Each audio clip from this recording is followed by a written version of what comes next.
केलों का कैसे पता है आपको? हाँ, मुझे ये बड़ा मजा आया। हमने एक्चुअली क्या हुआ, केला लंबा हाँ, केला, बड़ा केला, वही मैं बता रहा हूँ।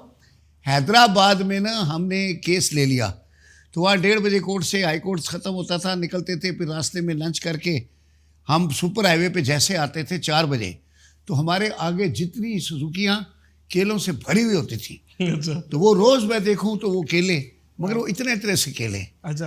अब ये हुआ कि अलवीना के साथ जब प्रोग्राम हुआ तो वो कर रही थी पाकिस्तान की तरक्की के बारे में, कहने लगी कि गवादर में चाइना वालों ने घास उगा ली है अभी साहिल पे। अच्छा। और फिर उससे वो तस्वीर भी दिखाई टीवी पे। तो मैंने उसके जवाब में कहा कि हाँ, ये जो टेक्नोलॉजी है अब इतनी तरक्की कर गई है कि उन्होंने रेगिस्तान में घास उगा ली है, लेकिन मैं ये चाहता हूँ कि हमारे मुल्क में भी देखें, ये जो सिंध में देखें, ये उंगली के बराबर केला है उगा के ये ज़मीन को ज़ाया कर रहे हैं, कम से कम ज़मीन को सही तरह इस्तेमाल करें। फिर मैंने उससे बताया कि देखें वहाँ पे हिंदुस्तान में बम्बई का केला इतना बड़ा होता है। अच्छा। एक कमरे में 6 केले पड़े हों तो पूरे घर में खुशबू आती है। बाकायदा आपने देखा केला? जी, मैंने खाया भी है। अच्छा, जी, बम्बई का केला सही है। उसके बाद क्या हुआ कि ढाका का केला, वो भी माशाल्लाह इतना बड़ा केला है। और सिंध का केला देखें, ये उंगली के बराबर है। चितरी वाला केला, छोटा केला। आप पता नहीं, वो कह रही थी, एक लड़की बता रही थी कि वो हंस क्यों रही थी होस्टी, ये बात तो वो तो पता नहीं, उसको केले में उसके दिमाग में कुछ और आ गया। अच्छा। लेकिन वैसे ये मुझे और भी किसी ने बताया कि इसको मिर्ची केला कहते हैं, ये कहीं ठट्ठे की तरफ होता है, ये जो छोटा सा उंगली के बराबर है। अच्छा। हाँ, वरना बड़ा वो तो सिंधी भाइयों ने बड़ा प्रोटेस्ट किया। उन्होंने कहा कि हमारा केला भी बहुत अच्छा है, आपने खामखा हमारे केले की बेइज्जती कर दी है। बेइज्जती किस हिसाब से कि केला जो छोटा का है? मेरे सारे दोस्त ही सिंधी हैं। अच्छा। तो सुबह जब उन्होंने ये प्रोग्राम देखा, ये वायरल हो गया, हाँ। उन्होंने कहा ख्वाजा साहब आपको पता ही नहीं है, हमारा केला भी ठीक ठाक है। अच्छा। पता है, मैं सो कर जब उठता हूँ तो मेरे मोबाइल में इतने इतने बड़े केलों के फोटो होते हैं, नीचे लिखा होता है सर ये ठट्ठे का केला है। तो मेरी सुबह ही केले से स्टार्ट होती है।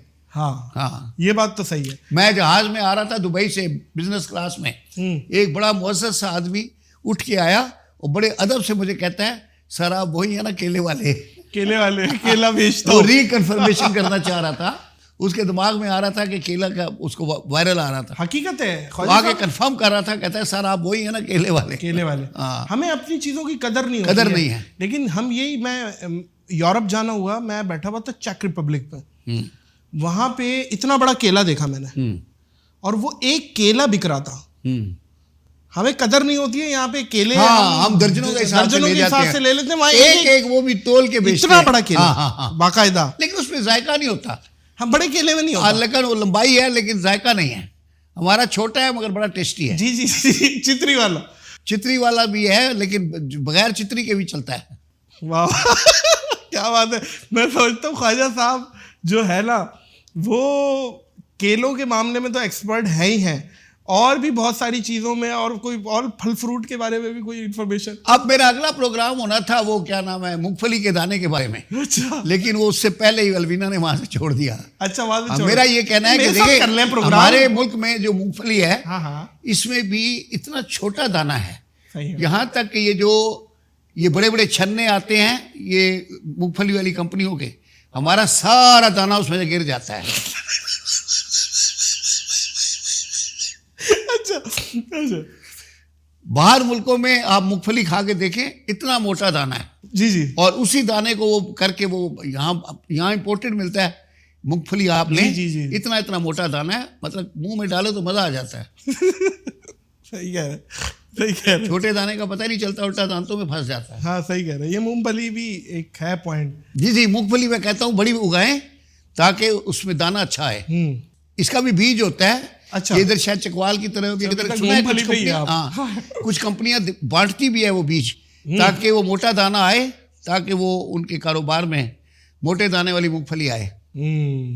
नहीं, जब भी कोई हम ड्राई फ्रूट का ठेला लगाएंगे मूंगफली आपसे लेंगे। मैं पंजाब में गया ना, तो वो एक फार्म हाउस में बड़ी शादी की दावत थी।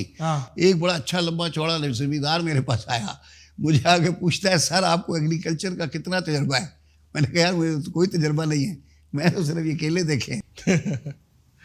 ख्वाजा साहब, आप वकील भी रहे, जज भी माशाल्लाह रहे, कोई केस ऐसा याद हो जिस पे आप लड़ते हुए और मतलब किसी मुलजिम ने कहा ख्वाजा नवेद बाहर निकलो बताता हूँ मैं, और निकलो, ऐसी कोई हुल दी हो? नहीं, शुक्र अल्लाह का, ऐसा नहीं है, बड़ी रिस्पेक्ट से करते हैं और कि पहले केस लेने से पहले ही बड़ा चुनते हैं, बल्कि केस से ज़्यादा क्लाइंट को चुनते हैं। अच्छा। हाँ, ऐसे चलता फिरता क्लाइंट लेते ही नहीं, और अल्लाह का शुक्र है। क्या देखते हैं क्लाइंट में, मतलब ऐसा क्या? उसके तहजीब हो, ठीक हो, बेगुनाह हो, फर्स्ट ऑफेंडर हो, ऐसा ना हो कि मतलब प्रोफेशनल हो।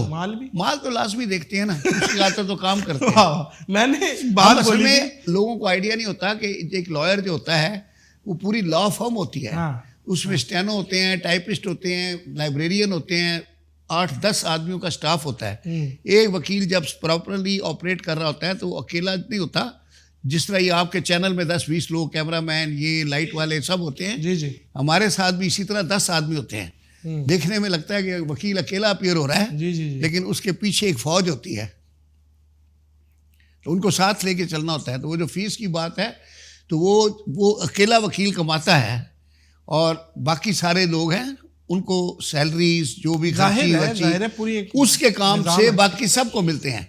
ये मैं अक्सर मजाक भी करता हूँ, वो जैसे ना वो डांसर होती है तो नाच तो बाजी रही होती है, लेकिन पैसे सबको मिल रहे होते हैं। तबले वालों को, जो बाहर दरवाजे के हारों वाले खड़े होते हैं, उनको भी मिल रहे होते हैं, नीचे से शुरू हो जाते हैं, पुलिस वालों को भी मिलते हैं।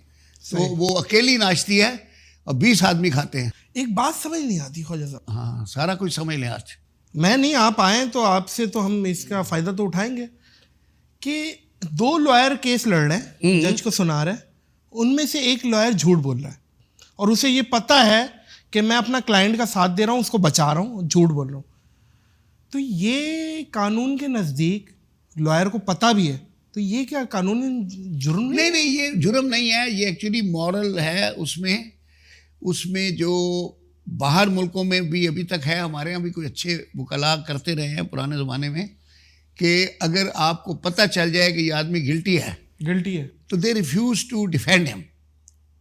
सही। लेकिन वो उस स्टेज पर आता है जब लॉयर इस स्टेज पे पहुंच जाता है कि he can choose his cases. अगर वो बिल्कुल बिगनर है उस वक्त, तो वो इस पोजीशन में है कि यार जो काम आ जाए मैंने करना है, तो इसलिए वो रिफ्यूज तो नहीं कर सकता केसेस। लेकिन जब वो इस पोजीशन में आ जाता है कि उसको दिन में 10 केस आते हैं, उसने लेने 2 हैं, 8 रिफ्यूज करता है, तो फिर दैट इज द प्लेस जहां वो जस्ट और जीतने वाले केस लेता है, हारने वाले लेता ही नहीं है। वकालत का आगाज आपने 1975 में किया? जी जी बिल्कुल, ठीक है। माशाल्लाह। आज 21 साल का था मैं उस वक्त। 21 साल के थे 1975 में? जी जी। अच्छा, मतलब आप सबूत ढाका जवानी में देख चुके हैं? जी जी बिल्कुल। ओहो, अच्छा। तो कोई ऐसा सबूत ढाका 1970 में हुआ, मैं बीकॉम में था, 71 में। Yes yes yes. जी जी। तो कोई ऐसा केस जिस पे कोई लड़कियां फिदा हो गई हो, आपने जितवा दिया? और सर एक था बड़ा मशहूर, कराची में केस था, मीना खान के अड्डे पे छापा पड़ा था। अच्छा। डिफेंस हाउसिंग अथॉरिटी में, उसमें 17 लड़कियां पकड़ी गईं। वो सारी लड़कियां जो थी बेसिकली वो अरबों के लिए, जो उनके लोग, उनके नौकर शौकर जो भी थे, वो उनके मेहमान होते थे। तो वो जब गिरफ्तार हुई तो उनको ले जाके रिसाला थाने में रिमांड में रखा गया। तो वो वहाँ पे एवा का मिनरल वाटर पीती थी। अच्छा। उस ज़माने में, ये 1982-83 की बात है, उस ज़माने में मिनरल वाटर का नाम ही किसी ने नहीं सुना हुआ था यहाँ। सही है। हाँ, तो एवा का इंपोर्टेड फ्रांस का मिनरल वाटर आता था और ये सिर्फ कराची में सानी केमिस्ट की दुकान पे मिलता था। ये इंटरकॉन्टिनेंटल के अंदर ये दुकान होती थी, और या फिर आगा सुपर मार्केट में मिलता था। तो वो लड़कियां जब रिसाला थाने में आई लॉकअप में, तो उन्होंने 100-100 के नोट निकाल के सिपाहियों को दिए कि जाओ एवा का पानी लेके आओ। तो वो अखबारों में बड़ी कैप्शंस आई बाकी कि हाँ, कि वो एवा का पानी पी रही हैं वहाँ। तो ये बात है पानी की चॉइस नहीं। और कोई और एक्सपीरियंस? ये तो पानी पिया है ना, कोई आपसे 1-on-1 कोई ख़वातीन मुतासिर हो गई हूँ केस लड़ते हुए? या तो सारी ज़िंदगी मुतासर ही रही हैं, बल्कि मैं ज़्यादा मुतासर होता हूँ। अच्छा। हाँ, खातून आती जाए तो मैं मुतासर हो जाता हूँ। अच्छा, ये टेक्निकल मैन्युफैक्चरिंग डिफेक्ट है। वो कैसे? ये होता है ना।